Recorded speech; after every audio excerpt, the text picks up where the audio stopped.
All right. Happy Tuesday out there. Big waves to you. Good to see you. And Chris Doyle, don't try to wave. You're on a treadmill. Don't try to wave. Okay. If you're like me, you'd slip right off that treadmill if you try to do too many interactions going on. So, hello everybody. Happy Tuesday. And I came across this morning, and I want to say this. This has nothing to do with the Coach's Corner. All right. But there is an out. I see so many of you that are doing, like, you've had amazing health transformations over 2021, and you've got tremendous before and after pictures. There's a thing called face story. You all might know about this, but it's called face story. And for all you people that's got great before and after pictures, go check Face Story out, because I think it's something that you could share with the world that would be super helpful. So anyway, I won't charge you for that this morning, okay? All right, that's extra. That's kind of like a tip. All right, the word for today. So yesterday was,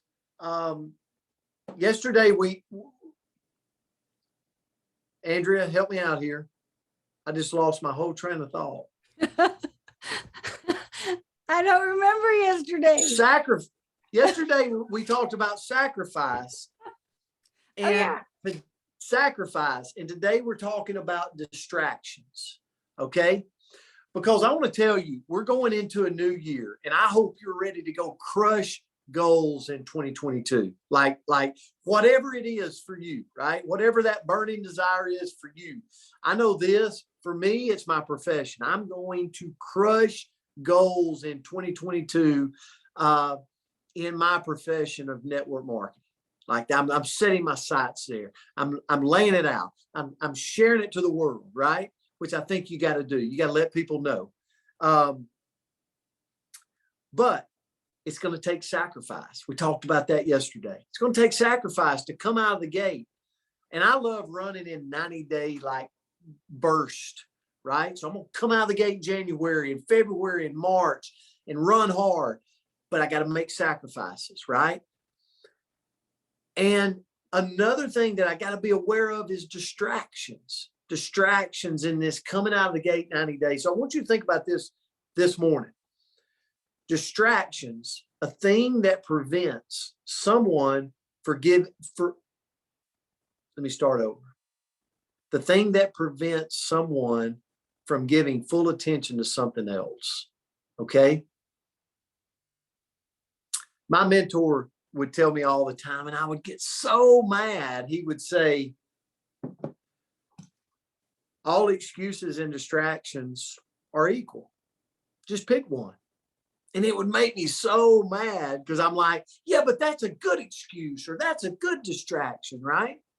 Like that, I'm talking about my kids, or I'm talking about just, something important. And you say it's all equal, like it's all equal.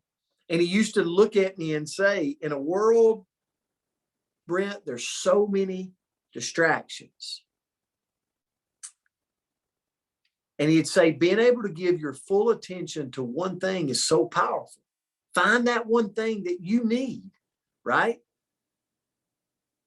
And go after it. And he would always say distractions, and he would go, distractions, it's all equal, right? Just pick one. But distractions, what you can never do, you can never underestimate the power of justifying your distraction. Think about that. How many of you said, but I've got to wash the clothes. But I've got to fix dinner. But I've got to mow my lawn. But I've got to. Yeah, but when I was a coach, I used to tell our kids, stop the yeah buts, right? It's time to go run sprint. Yeah, but I got to go to work, And so it's the same thing with distractions for us. The yeah buts keep us from going after what we want to go after. Yeah, but I'm getting a little bit older. Yeah, but I made my money and I'm comfortable. But if you've got a burning desire to go do something, you got to realize we've got to realize there's going to be sacrifices, and then we got to watch those things called distractions. And all distractions are equal when we're wanting to run towards that thing that we're focused on. And so here's what I challenge you to do. I'm turning over to Andrea. I want you to find ways coming out of the gate in 2022 to delegate those distractions.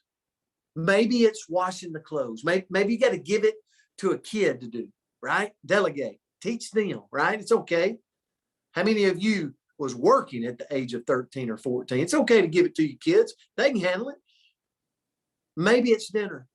Maybe it's lunch. Maybe it's something else. Find ways to take some things that are distractions for you, even great distractions, and figure out ways to delegate so you can run out of the gate in 2022 to go achieve something in you that continues to burn inside of you to go do. Does that make sense? Everybody with me right there? Put a 1 in the comments if that makes sense to you, okay? Because right now we're in this, I would say it's the pre-launch going into the new year. Like, we got to set our mind right. We got to set our head right. And we got to get prepared to go crush 2022 in whatever it is you want to do. All right, Andrea, I'm going to turn it to you. Well, great message, Coach. Thank you. So I'm going to talk about how to avoid and how to handle distractions, because we all have them, right? They're all created equal, but our world is absolutely full of them. So how do we handle it? So first of all, I'm going to say handle your most precious distractions first. I've worked from home, well, for a solid 10 years. And so my kids have grown up with mom being right here, but not always right here. So especially when they were teeny tiny, I had to make sure that they got all of my attention and everything first. So they were taken care of so that I could walk away. Well, now they're older. It looks a little bit different. So, but I've got to do things to make sure that they're cared for. Do I have food in the house for them? Like, do I have things for them so that they don't have to come distract me? Does your family know? Like, did you talk to the people you love the most to say, hey, I've got big goals. Will you please, give me the space to go get them, right? In a loving and appropriate way. But if you deal with that first, then you won't have those external distractions that are so precious to you, right? 2, keep your visions and goals in mind. So I think about, and I love this time of year. I put this out on the internet. Like, I love resolutions. I'm always writing them, so I don't just do them at New Year's, but I love resolutions. I love setting intentions. Like, I just think it's fun. It's a great way to wrap your mind into like a forward focus. And, what have I asked myself lately? What's most important to me, right? Have I asked myself, what are my current goals? And then when I look at my day, am I building my other activities around that? Like, are those at the forefront? Are those the most important thing? And if I know that, then it's very easy to stay on track because I know what's the most important. 3, I love this one. This one, it can be a struggle. It's reduce the chaos of your day. So, is anybody else guilty of like the 2-page to-do list where you've got so much to get done and you write it, and then you're like, oh, golly, and you're flipping it over and you're writing it down, but then you're never going to work through. Coach might. I'm never going to work through all of that in a day. So then I have that stress of I've got this big old to-do list and I'm not going to get it done. Okay, well, I can reduce the chaos. I can look at that list, and just like Coach said, I have a 16-year-old in my house that is a great cook, a better cook than me. So I can cross off some of those and put them on her to-do list. I've got a 13-year-old that knows how to do plenty of chores. So I can cross those off and put it on his list. Delegate, and then map out my week. So if I know I'm not going to do it today, don't leave it on today. Go put it out. I'm going to put some on Wednesday and some on Friday, whatever it may be, but go reduce the chaos today so that you can focus. And then number 4, do the worst task first. So what's the book? Is it Brian Tracy? Eat That Frog. So if I know that the last thing in the world that I want to do is to go exercise. Like I would rather be a potato, curl up under blankets. I do not want to exercise. But part of my goal and my vision for myself is getting healthier. Well, then I better do that first, right? Eat that frog, get it done, do the worst thing first so that you can take a deep breath and you know that you're accomplished. And then 5, and control your internal distractions. So when it's time for me to work, I need to prepare my mind for work. So have a dedicated workspace. I have that spot that when I sit at that desk or stand at that desk, I know that's game time. I'm making calls. I'm doing the activities that I need to get done. I make sure that I've had breakfast or lunch or dinner, or whatever meal, right? I'm fed. I've got my drinks that I want. Like I have everything ready for me right there. And then all of my tools, my laptop and charger and pens and paper and whatever it is that you need to focus, have it in that space for you. And then 7, remove those external distractions. So maybe your workspace is really close to your family room and that TV is in there with the kids running around. Well, maybe send them outside or whatever you need to do, but turn off the TV. Maybe you work best with music on, so flip it on. But if you find yourself wiggling to it, right, where it's become a distraction, well, then maybe you got to change the station or turn it back off. One thing that I love that I've seen a variety of people talk about this, and I need to learn, turn off your notifications, right? So if your phone is a big distraction, turn off those notifications. I know a lot of us work on our phones, so you can't really turn your phone off. You might not even be able to put it in airplane mode, but you can say, Facebook, don't tell me every time somebody says something, or, turn off those text messages or whatever you can do, turn off those notifications.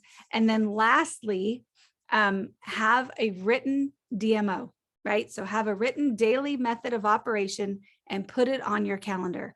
So if you know you're going to do certain things at certain times, or you need to, go build it into your calendar so that when you're working through the day, maybe you get alerts that say, hey, it's time for you to get back focused, or it's time for you to get yourself to the gym, or whatever it may be. But that DMO is in front of you, and there's so much power in writing. And I'll put 1 and 2 in the comments, Jennifer.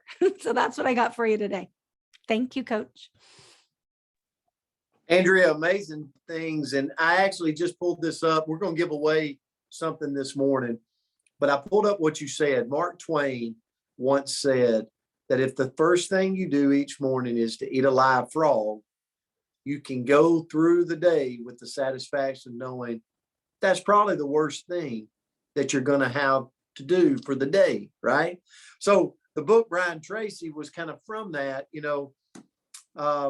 and I think we should give away a book going into the new year. That is a great read. How many of you read Eat That Frog by Brian Tracy? So we're going to give that away.